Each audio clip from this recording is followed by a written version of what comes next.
Nos forces armées détruisent des repères des terroristes et découvrent un réseau de tunnels à Mleha et Arret, un gang terroriste qui vole le pétrole à Palmyre. La délégation des pacifistes internationaux affirme que le peuple syrien a le droit de protéger ses sites touristiques pour sauvegarder son identité historique. Plus de 20 Irakiens morts et blessés, victimes de 2 attaques terroristes à Kirkouk et Salah ad-Din.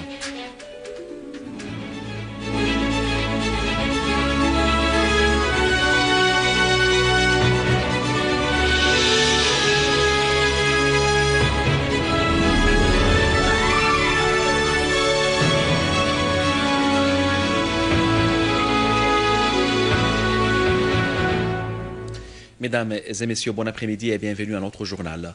La délégation des partisans de la paix internationale a rencontré le mufti de la République, Cheikh Ahmad Badreddin Hassoun, le ministre du Tourisme, Béchir Yazji, et le patriarche Grégoire Droit-Laham, patriarche d'Antioche et de tout l'Orient pour les Melkites catholiques.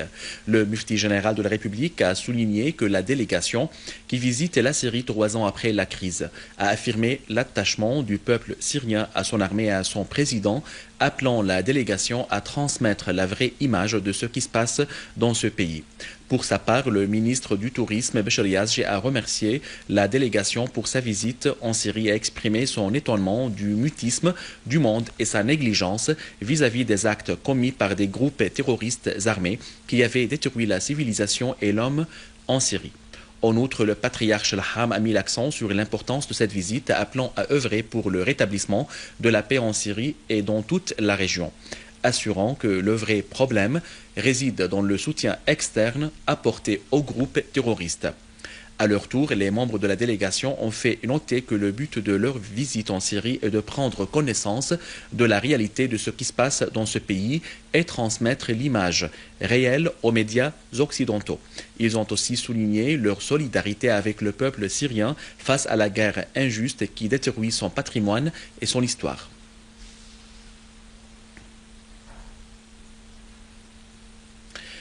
À Homs, la délégation des pacifistes internationale s'est rendue sur le lieu où s'était produit il y a quelques jours le double attentat à la voiture piégée avant de présenter ses condoléances aux familles des victimes.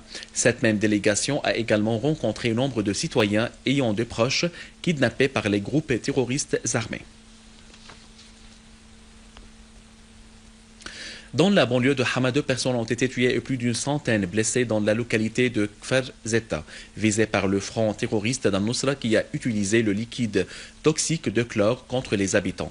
Le front Al-Nusra projette de prendre pour cible d'autres régions selon des rapports internationaux documentés qui démontrent la responsabilité de cette formation terroriste de tous les attentats terroristes précédents. Des unités de l'armée arabe syrienne ont pris le contrôle du massif des montagnes surplombant les vergers de Rankous à Damas, campagne. Selon le correspondant du centre d'information se trouvant sur place, nos forces armées vaillantes ont détruit dans les vergers de Rankous des caches où étaient retranchés des chefs de groupes terroristes armés et tué un grand nombre de terroristes. Des unités de l'armée et des forces armées ont liquidé nombre de terroristes à Mleha dans la banlieue de Damas.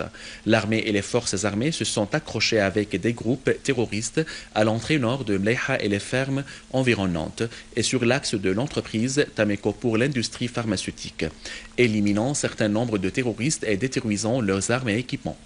Un réseau de tunnels utilisé par les terroristes pour le déplacement et le transfert d'armes et de munitions a été également découvert par l'armée.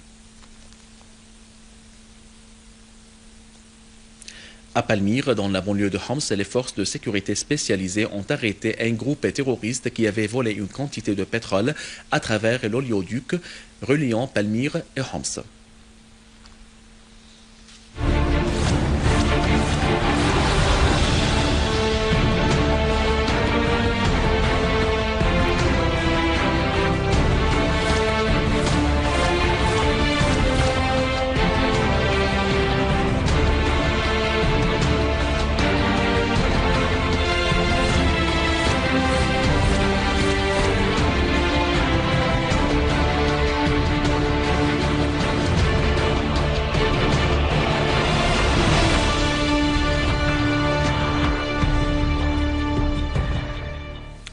Le quotidien britannique The Independent en Sunday a publié un article de l'écrivain britannique Patrick Cockburn dans lequel il a souligné que Kerry et son ambassadrice aux Nations Unies Samantha Power font pression afin de fournir plus de soutien aux terroristes en Syrie malgré l'existence de preuves évidentes affirmant que ces terroristes sont inféodés à Al-Qaïda.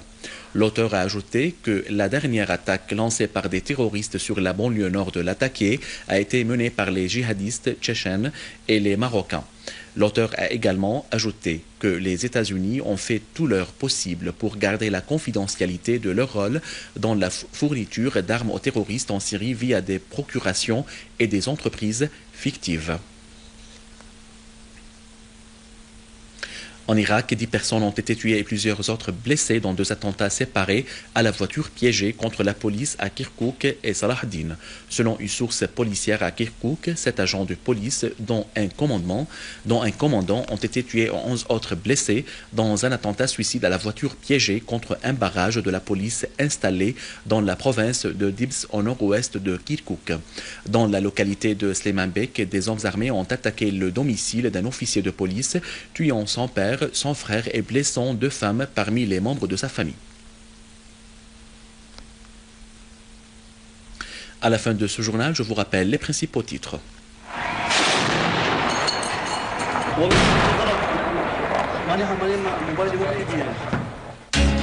Nos forces armées détruisent des repères des terroristes et découvrent un réseau de tunnels à Mleiha et arrêtent un gang terroriste qui vole le pétrole à Palmyre.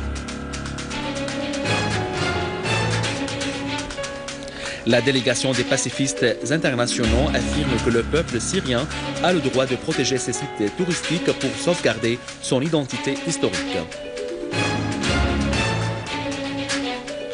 Plus de 20 morts, tel est le bilan des victimes de 2 attaques terroristes à Kirkouk et Salah ad-Din en Irak. Mesdames et messieurs, c'était notre journal d'aujourd'hui. Merci de l'avoir suivi. Au revoir.